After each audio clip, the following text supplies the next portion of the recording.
everyone, I know this is a very out of the blue video for me, and normally with my videos you know what the next one is at the end of the last one, if that makes sense, but with what's just happened this morning, you just got to make a video, haven't you really? And that is, we have received the news that Durham City Football Club has resigned from the Wearside League. A statement from the club reads the following. Just bear with me 1 second, let's get it up. This is what the club's official Twitter account tweeted. It is with sadness that we must announce that we have advised the Durham FA and the Wearside League that we have withdrawn Durham City from all competitions effective immediately. Zenith Sports and Events Management has terminated its relationship with Olivier Bernard. Senior management have also resigned. So that is the Durham City official Twitter account perspective. I assume the perspective of Chris Tanner. However, Olivier Bernard has finally started to speak up about the whole situation. He has said the following: as from today, Chris Tanner and his Zenith team will no longer be part of the Durham City Football Club. I will give you more information as soon as possible on the club's new direction shortly. So that is what Mr. Tanner and Mr. Bernard have said about the situation. The Wearside League themselves have said the league can today confirm it has received the resignation of Durham City Football Club with immediate effect. This will be reported to the league committee, and the fine in accordance with league rules will be levied. I think that's what I say. Forgive me if I'm wrong. However, Mr. Bernard has replied to this saying, I never wanted the club to leave competitions. I will get in touch with the league today. So this is a bit of a conflict seemingly going on between Chris Tanner and Olivier Bernard. Olivier Bernard tweeted within the last within the last 2 hours, Durham FA and Wearside League have been aware of the sacking of Mr. Tanner last night. So this seems to be that Olivier Bernard has basically told Chris Tanner to do one. This video will be sort of more opinion based from myself. This is because obviously the last one was sort of the facts that we knew up until that point, despite what Mr. Tanner would have you believe, basically accusing me of lying and all sorts. And as well, I'll maybe give you a bit of context as what things have happened since that video and what my personal experience has been like with Chris Tanner. So when that video went out, and I obviously do what I always do, where I share it about on my social media, etc. On my Twitter account, I received replies from the official club account under the name of Chris Tanner, an account for Zenith, and the infamous Phil McCavity account. I think the all minus the Chris Tanner, the account under the name of Chris Tanner, I received a reply from within the space of 10 minutes at the most, or something like that, and all of which were from said they were sent by Twitter for Android. So make of that what you will. So, and then obviously I've had a lot of dialogue with the official club account, basically trying to sort Chris Tanner coming on my channel out, but it became clear to me after a while that if he had come on the channel, it would have just basically wouldn't have even got past the first question that I wanted to ask him, and it would have just become a slagging match, really, wouldn't it? But I did actually send the questions over to Chris Tanner, and he was immediately very dismissive of them. I don't think I was unreasonable in any way with them, and I've obviously shared them out on my Twitter account, so they are there for anyone that's on Twitter to see, and as well, everyone that's seen them has commented and has said that that's nothing out of the ordinary, really. So I think he maybe felt heat a little bit, and some of the comments I was subjected to, and some of the some of the comments I've seen other people subjected to have been absolutely slanderous, really. Obviously, someone commented on my Twitter account basically saying, "I'll just keep up the good work with the channel." I just love stuff like that. It really gives me the boost that I need just to, and the confidence that I need. But now I am blocked by the by that Phil McCarthy account, but the Phil McCarthy account, which it is Tanner, let's be honest. He said, keep up, but something along the lines of, keep up the good work, Dan. I always support people with disabilities doing their best. And that was within an hour of obviously the Berkeley Town replied to a tweet from one of the players who was commenting on the whole situation, like basically the Berkeley admin basically calling him a legend and a goal machine and what have you. And I won't repeat what the Phil McCarthy account replied to the official Berkeley account, but yeah, it was nothing short of ridiculous. Let's have that right. Well, what's happened to Durham since then on the pitch? Well, the biggest story of them all was the fact they went over to Windscale for a game. If you don't know where Windscale is, it's basically West Cumbria over towards like Whitehaven and places like that. Like how they're in the Wearside League is very baffling. Probably even more. They were definitely even more so than the fact that Richmond are in the Wearside League. But there you go. They've been there for quite a long time. But anyway, Durham City were obviously scheduled to go over there, and only 10 players actually showed up for Durham on the day, and they were beaten 14-0. I mean, don't get me wrong, fair play to the players that did show up, but I think that this, obviously them resigning from the league and what have you, this has been on the cards for quite some time, and finally, after a long time, Olivier Bernard has obviously spoken out and he's taken action against Tanner, which respect to him for that, but quite frankly, it shouldn't have taken reports from journalists, which we'll get onto in a second, and the pressure from social media for Olivier Bernard to speak up about the club that he actually owns. There was an article published in the Sun, obviously doing an interview with Olivier Bernard, and basically once that had been published, Olivier Bernard had basically, the quotes from Olivier Bernard in that made it out as though he basically said, I don't care, like, I'm not involved, and etc. And after that interview had been done, Olivier Bernard came out on social media and basically said that the article had twisted his words and it was wrong, and that obviously that article was with the Sun, and obviously the most controversial newspaper in the country. Let's have it right. But obviously before that there was an article in the I newspaper by George Sims, who initially ran the article on Durham City a few months ago while I was still at Wellington and what have you.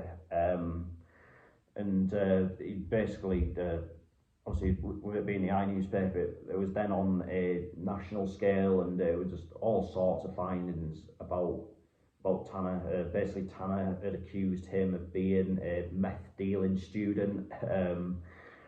Obviously I've spoken to George Sims since I made my own videos. He seems a dead cunning lad, I must say, but he's most definitely not someone you'd associate with dealing meth, so let's just leave that at that. But honestly, it's just been an absolute farce. I mean, whoever's side you're on, whether you're Team Tanner, Team Bernard, whatever, both of them have blood in their hands. Let's cut and dry off it. Bernard should have been doing something about this long ago. Why was Tanner just allowed to run the show? And it sounds like Tanner may have gone for Durham City resigning from the league and what have you out of spite more than anything. This isn't over. Like, there's going to be a lot more to this story over the coming days and the coming weeks, I'd imagine. Recently, we did actually hear Tanner speak verbally. Firstly, he did an interview with Dan Wills. It was only a short thing, but he obviously gave like his side of it. Then there was a more in-depth thing with Rainey's Toon Talk, which is a channel that I'm going to be doing. I imagine I'll be doing quite a lot of work with over the next few weeks and months and what have you. And do check him out. He is really good at what he does, and you can tell he genuinely cares about non-league football in the region, trying to shine as good a light on it as possible. But he did an interview with Chris Tanner, and the first thing Tanner did when he came onto that interview was basically just slag me off. Just literally just slagged me off. I think the difference between me and Rainey at this moment, the difference between me and Rainey at that time was obviously I'd ran the video about what is going on at Durham City. So I'd obviously had previous with Tanner as a result of that video. Whereas obviously Rainey, I don't think he had much previous with him. So if I'd have done it, it would have just been a slagging match. So it would have lasted 2 questions at best. But you could see in that video that Tanner couldn't lie straight in bed. Because basically, 1 minute he was saying, "Oh, they're going to look to get back to New Ferns Park, do what needs doing to the pitch to get it back up to standard." But then also saying he's going to look to improve Labour and Grove, which was obviously where the club were playing. So how does that make any sense whatsoever? Why would you want to make mass improvements to somewhere that you've no intentions of staying at? Then there was on about like getting academies formed, like youth academies and what ladies teams and what have you, and just none of it just made sense. I mean, especially when you consider there already is a women's team in Durham now. There's obviously no association to Durham City themselves or any other of the men's clubs in Durham, but they're doing very well at the minute. Obviously, last week or maybe the week before or something like that, they beat Man United in a cup match. So there's no issues with women's football in Durham at the minute, and all the best to the Durham women's team. It sounds like they're really doing quite well. So it's good to see that there is a team in Durham that are representing the city very well. I mean, don't get me wrong, I like what obviously the Durham Corinthians, there's no issues with them, no issues with Durham United, AFC Durham, any of those. But obviously the Durham City, what a shambles. Like, there's no two ways about it. Like, obviously the Tanner had accused me of being unprofessional. Some of the messages he sent me, like honestly, like, I'm just gonna say this now. My channel exists to try and give as much coverage as possible to clubs that wouldn't get it otherwise. I'll always say what I think. Like, I'll always speak my mind. And it's not to try and offend or get in the bad books of any club I visit whatsoever. Like, if I've been to a match and I basically said that a team have played awfully or that need to get a grip or whatever, it's nothing personal against the clubs. It's just what I honestly think at that time.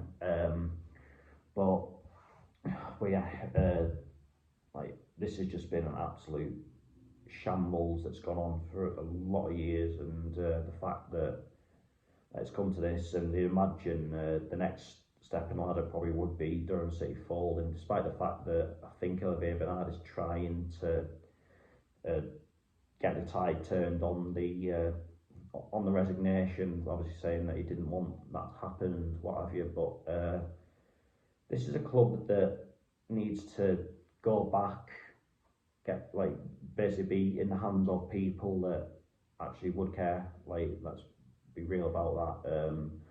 I mean, the fact that it's taken Olivier Bernard this long, and it's needed pressure from like people like myself who just run a small YouTube channel, journalists, people on social media. Like it shouldn't have got to that, but it has got to that, and this is where we find ourselves at now. What will happen next? What do you think will happen next? Let me know in the comments below. Will can the current club still be realistically saved and have the tide turned on it? Will we see a Phoenix club?